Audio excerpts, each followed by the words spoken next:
За анх 2018 онд Monologistic хэмээх гэр бүлд нэгдсэн.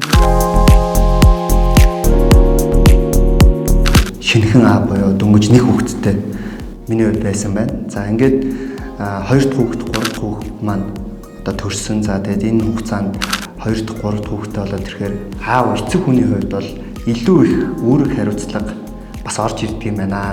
За энэ хугацаанд бас манай Monologistic хэмээх гэр бүл маань 30-40 байсан бол өнөөдөр 10 хүн компанитай 300 гаруй ажилчтай бид нэр ажиллаж байна.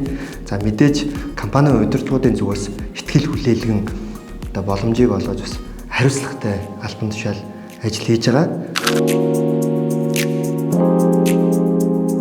За тэгээд амьдралын зорилго, ажлын зорилго маань бас энэ дээр уялдаад гэх юм уу одоо цаашдаа өөрөө сурч хөгжих одоо хэрэгцээ шаардлага бас үүсэж байна. Миний дараагийн зорилгууд маань шинжлэгдсэн.